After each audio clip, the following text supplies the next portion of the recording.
Right. Good afternoon, everybody, and welcome. Okay, sorry, more people are coming in, so welcome has to wait a moment.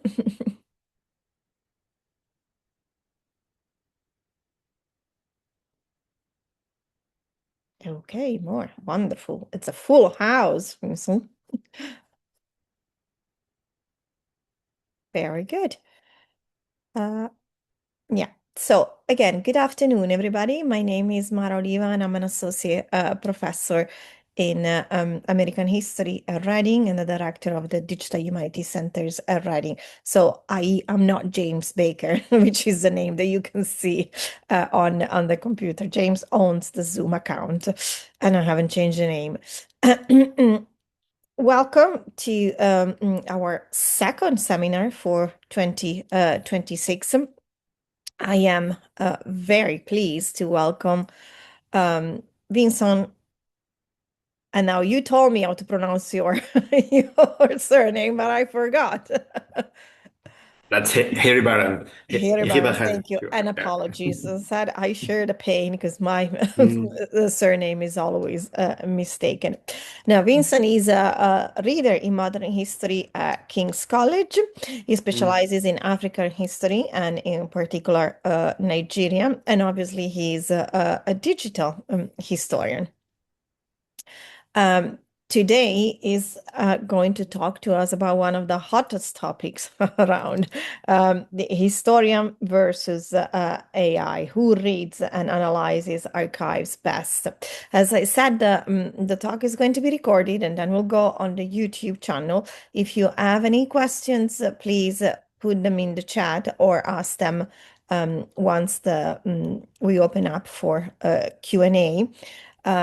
Vincent is going to share his screen now. So I'm going to switch off my camera. No, Vincent, over to you. Good afternoon, everyone. Thank you, Mara, for organizing this talk. I'm very happy to be part of this IHR Digital History Seminar. It was a pleasure to be part of these seminars. I know how important they are to the historian community in the UK, especially in London. Let me share my slides with you. Uh, Sorry, there. Can you see them okay? Not yet, Not yet. maybe. Not yet. That Yeah, looks good. now, yes. Okay, great. So what I'm going to do today is I'm going to talk about this experiment which I did a few months ago now. It was in August last year, and try to basically compare my own skills with that of AI. So obviously the AI model I've used is now, far too old, as things change on a weekly basis at the moment. But basically the main conclusions of this paper, which is soon going to be published as an article, remain unchanged. So basically, I'm gonna try to show you to guide you through the experiment itself. But before that, I will try to give you a bit more context, about this experiment itself. So before that, let me tell you why I wanted to do that experiment in itself. Um, First, I'm sure you've seen a lot of academic papers, lots of blog papers, everything people talking about AI and what you can do. You've got this article which was published last Vincent, year. sorry to interrupt you. Just to make you aware that we can see your notes on the screen. Ah, hang on, sorry, it's the other way around. That's the other screen. That's why. Sorry, let me do it the other way around. Yeah, you're right. Sorry. No, no, sorry. Um, Just, no, no, no, I mean, no, you're welcome to no. share them, but just so that you know. Actually, it's the same. So it's like, let me just do it this way. Um, okay. Oops. That's when my mouse decides not to function properly, of course. Uh, Let me do it. Yeah, it's gonna be easier. Ah, um,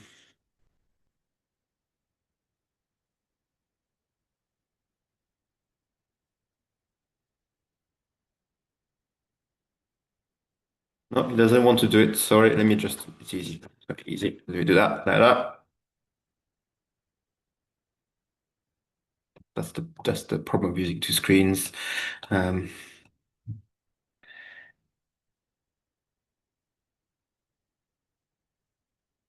so now it should be fine. Am I correct? Yes, that's looking Yes, good. now, yes. Yeah, sorry about that. No, So no, sorry, no let me worries. start. Thank you. Sorry about that. Thank you.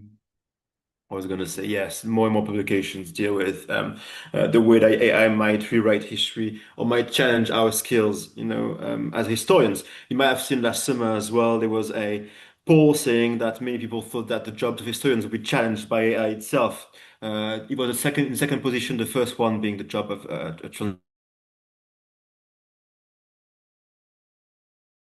data. I say that. Let me say, I'm sure you've seen that in your departments when you work in history departments, different universities. While there are a lot of comments about AI, mainly about what students do with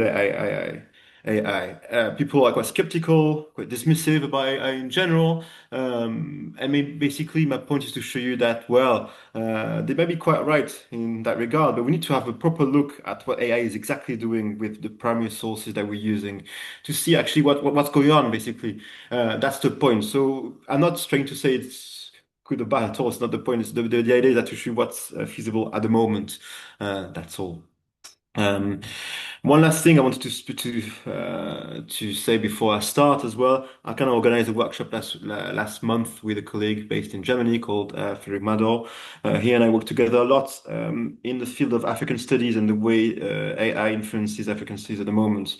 Why is that important? Because as you're going to see today, I'm a historian of Africa first and foremost, and actually the questions posed by AI today for historians are can be found obviously for Africans of Historia, but even in a more acute manner. And that's my point here. But I'd be happy to talk about this a bit more later on.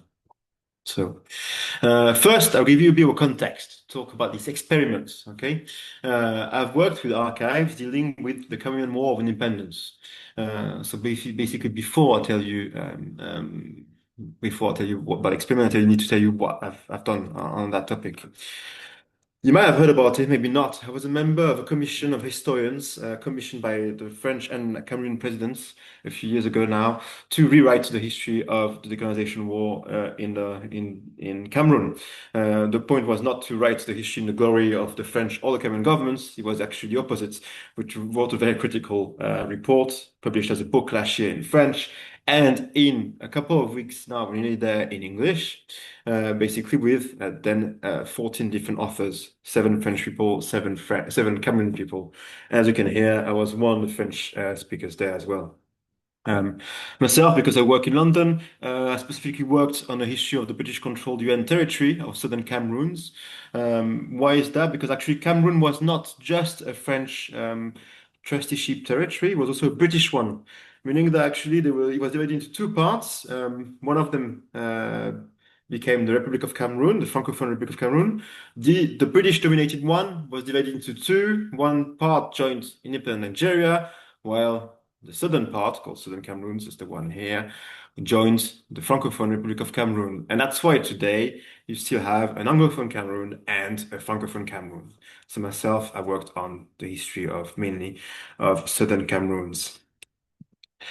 What happened during that war, basically, it mainly took place in the French part of Cameroon, and the French basically banned the main independentist party called the UPC.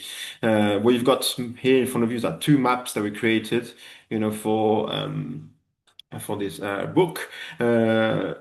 You've got nationalists who were, deported by the French authorities, who were arrested most of the time when they got back to Cameroon, and then put in prison, some of them tortured. Population suffered a lot as well. You know, the French called that regroupments, the idea that they were put by force in villages which were used for monitoring purposes, and as well to control the territory. The French led what they call the pacification. It was nothing to do with pacification, as you can tell. It's just a name, obviously. That's what put it between quotation marks. It was extremely violent. The French theorized it. The French army theorized it under the name of the doctrine of revolutionary war. The French imported techniques from Indochina and Algeria. They created self-defense militias, used psychological action, and basically surveilled the whole country, basically. So intelligence was central to that. And that's at the origin of what become a police state in modern-day Cameroon. The French assassinated the leader of the political party here, That's his name. His name was Ruben Omyobe. They even hid his body in concrete to prevent a form of martyrdom. But the point is to show you like the extent to which the French were ready to use violence in Cameroon. The war shifted to the west in 1860. I'm talking about 1960 now because actually what the events I'm going to talk about actually take place in 1961. That's why I'm talking about doing that. So basically, there's an outright war in one region here, which was responsible for the displacement of hundreds of thousands of people and the death of thousands of people. The French destroyed villages and crops with the Cameroon army, targeted civilian populations to starve the underground populations called the Maki in this part in Cameroon. And the French were even accused of genocide in 1970s, sorry. The accusation was never proved, and our book was never not able to do so, but clearly it was extremely violent. That's the point here. One last thing, remember that's the story I told you here. Anglophone Cameroon, the south of Anglophone Cameroon would join the Republic of Cameroon. That's why I show you that map here. So that's the region here in the southwest corner here. That's where the events I'm going to talk about will take place. So, what is this event I will talk about today? See, it's one micro thing and one event I'm talking about today. It's called the Tombell Incident. It took place in 1861. Basically, it's just when basically these two Cameroons will get reunited. Actually, will take place on the 1st of October, so still a few months before this called reunification. Basically, there was an incident. The Cameroon army, commanded by a French officer, killed 12 individuals in what is modern Cameroons in a place called Tombelle. This took place on the 11th of August, on the 8th of August, 1961 at midnight. And this is the name of the 12 victims of the Cameroon army led by this French officer here. Most of them were from Cameroon and Nigeria, okay? Those Nigerian workers in the region. So basically, for this book I just talked about, I read the archives available in Cameroon, France, and the UK, especially those of the UK, and I read them in a kind of classical way, the way historians do it, right? Manually, basically. I read them, well, in an analog way, basically. I read in the way I was trained to do so. The whole idea was basically to redo the same thing with AI because I knew the content of the documents so well. Basically, I thought I could compare my own skills with our AI. So that's the point here. So basically, I've used my own training from since I started my history BA with and compared them with AI. So that's the experiment. I didn't choose a big subject, I must say. Here, as you could tell, I chose a scale which was very manageable. I chose to, just restrict the parameters of the experiment. I chose as well some primary sources which were contained into one batch of documents available at the National Archives here in the UK. In Kew, these archives, I'm going to talk about later, are part of what's called the migrated archives. So I'm going to go back to that in a second, but you may have heard about it. Okay. As you can tell, I knew the archives very well because I'd worked on them before, actually. I knew the context of the war as well, very well. The overall idea was for me to use that case study to think critically about my own, job as a researcher, as a lecturer. Also to teach, because I teach a digital history module at King's College London, to be able to tell students, look, I've tried it, I've done it this year, and I want to show you what AI can do or can't do. Okay. I will show you now the 4 questions I've created to study these documents. The documents in questions are all contained in FCO 141/1608. Okay, so that they all like in that batch of document. We're talking about 51 pages. Okay, not a lot, but still, big enough for AI to transcribe everything. Okay. And the first question I was interested in knowing is like who's done it, basically. I think who done it here. That was the idea I had here. But basically, it was an open secret from the start. Everyone knew that it was a Cameroon army. But the document quite played the game that, oh, maybe it was someone else, or maybe it was the nationalists I mentioned before, maybe it was someone else. Clearly, very quickly appeared that, that it was the Cameroon army led by a French officer, as just said. The Cameroonian and French authorities accused the independentists, as I said, which is quite logical. And as the region was about to become independent, basically was quite a moment of tension in the region. So as I said, it was an open secret, you know. And if you want to read more, we've got the link here. If you want to read the whole story. So this is the prompt I mentioned here.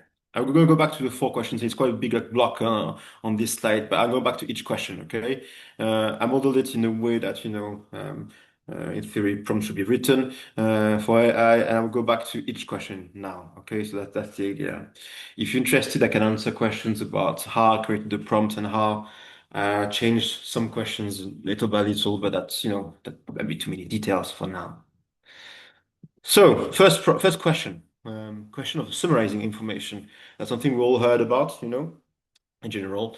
I asked Gemini 2.5 Pro to give me a high-level summary of the different documents available here. Clearly, what's striking here, it was done very, very quickly. And let me tell you that I have never seen such a thing, and that's something which I told you from the start. 51 pages, take a while to read. It took only like a few seconds for the LLM model to answer my query. Um, and if I'm honest with you, I was even able to count the number of documents, the types of documents. The transcription was also excellent. I'm talking about typed documents, so typed to a typewriter, but also handwritten documents. Some of them written by colonial officers whose handwritings were not so easy to decipher. So clearly here, there's something happening. In the age of AI reading more and more, handwritten documents, you can see that, the old OCR software we might have been using in the past might change in the near future because here, a model like the Gemini 2.5 Pro was quite, efficient here. One thing which was kind of not so surprising when you think about it, but the answer was given in a very affirmative tone. So what does it mean? It means that LLMs are trained to provide answers, full stop. So they always give answers. So they wanted to show me that they could answer my question, they could answer my query, and that's why they gave me that answer in a very confident tone, maybe overconfident, I might say. But if I'm honest with you, it was extremely accurate. So I had no, qualm with that. One thing which will come back in the next question here, which would be worth thinking about, is that it somehow reproduced the language of the document itself. So therefore, reproducing a certain type of, colonial violence sometimes in its answers, using words which we might not be using today when we write history essays. But I'll go back to that in a second.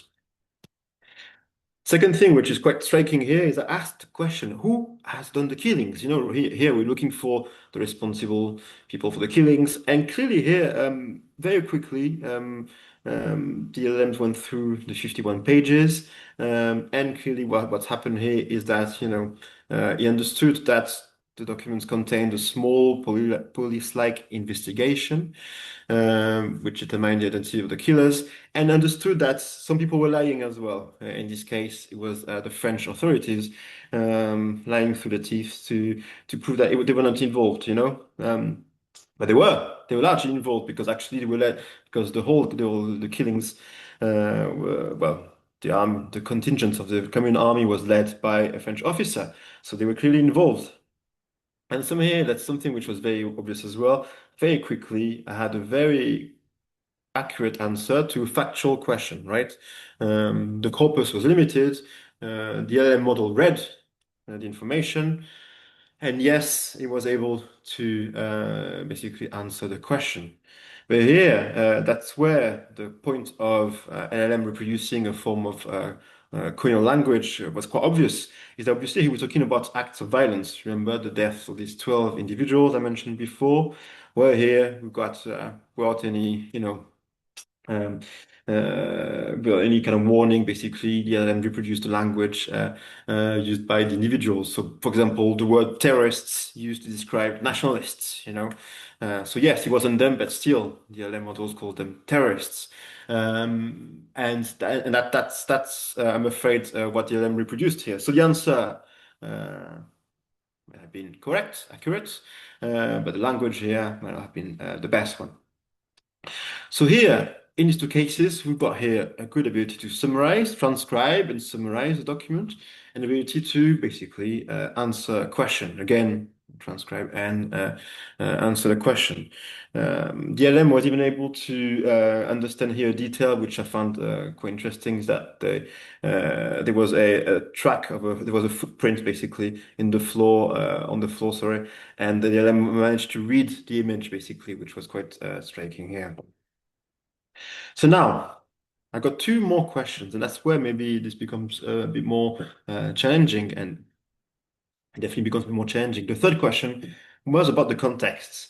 I need to warn you first, maybe that's not the most maybe academic type of question, but I wanted to reproduce the kind of question people might ask to LLMs. That's why, that's what I thought, how does an LM understand a big question about the context? So what do these documents bring to our current understanding of the Tombell incident? So that's what happened then, to the region Tombell itself, and to the whole decolonization period. See, I tried to change scale, that's what happened. Every time what I had was a very vague answer, and that's something which is very, very interesting. I had a lot of the LM produced a lot of words, so generated lots of text to answer that question, but it wasn't gibberish at all. It was still like very vague, rambling on and rambling on about basically what he could find on the internet, and that's something very striking here. That was available on the internet, which kind of was responsible for the answer of the LM here. Um, so the problem is that, as you could tell, that most of the literature on that war in particular is not available on the internet, and that's very striking. I mentioned earlier in the introduction that I specialize in African history. The content of the internet on African history is not the best, to say the least. Maybe Mara, you look here maybe with content on American history, and maybe not. You have more quantity maybe, but the quality is not there. In African history, it's neither one nor the other. And that's something here which is very striking. Why is that? Because actually, you've got most of the documents here are only available in Cameroonian, British, or French archives. So yes, they are in archives, so physical archives. They're not digitized. Some of them as well are available in Cameroon universities, some secondary studies. And that's something which is very striking for anyone doing research there. You need to go and have a look what Cameroonian themselves write about that. Because actually it never gets out of the universities, it never gets published, even in Cameroon. That's very striking.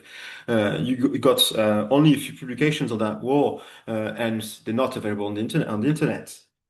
And finally, most of these publications, if they are published, most of these studies, sorry, if they are published, end up behind a paywall.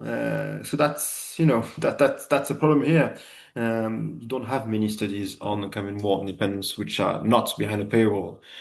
I need to mention here that the previous study called Cameroon, with a K and exclamation mark, by Deltom, Domergue, and Tatsitsa is now available online. That's a great thing.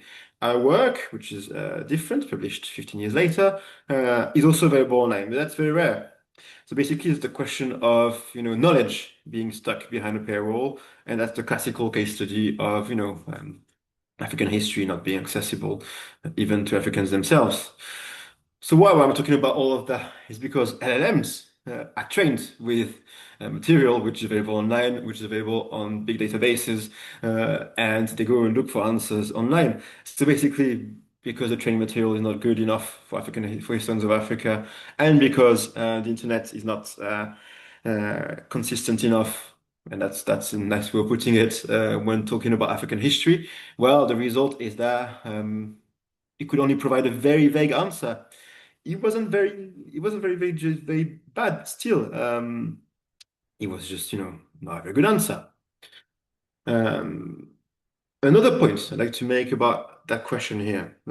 I tried to play with one option which you can find if you have a look at LLMs in general. It's called temperature. So it's kind of a strange word, but the temperature means that if you raise the temperature, if you use LLM, it means you raise the degree of improbability something is linked to is well, degree of improbability of an answer basically. So it means that the lower temperature, the less daring the LM will be. The more you raise temperature, the higher the more daring it will be basically. So I tried to to ask the same questions with a higher temperature, meaning that it would extrapolate a bit more. And somehow it was quite interesting because actually the LLM started comparing what happened in 1861 to a massacre which took place in the same city in 1866. And somehow by doing so, it saw it as kind of with hindsight as the precursor of that other killing in 1866. So somehow, if you raise the temperature, the LLM did something that historians hate doing, is that doing seeing things with hindsight. And it was quite interesting here somehow as well to see answer that question. If you raise the temperature as well, it did something which I didn't write here, is that it started using a language which was much more similar to anti-colonial language, so accusing directly the British and the French for that colonial violence. But that was clearly something done with that option here. As you can tell here, as I said from the start, that question and what I've done here is not exactly purely academic in a sense. It's just what, AI might do in the future, because that's the way people use AI. That's why I asked that question. And finally, I asked the question of comparison. So I promised I would talk about the migrated archives, and that's the sense of that question. Why were these documents hidden until 2012? Because actually they were hidden until 2012. Because they were part of what's called in Britain of the migrated archives. So the migrated archives were documents hidden by the British government because actually they were used during the Cold War because they could provide information to the British government because also they could incriminate British colonial officers, and that's why they were kept maybe hidden in Britain.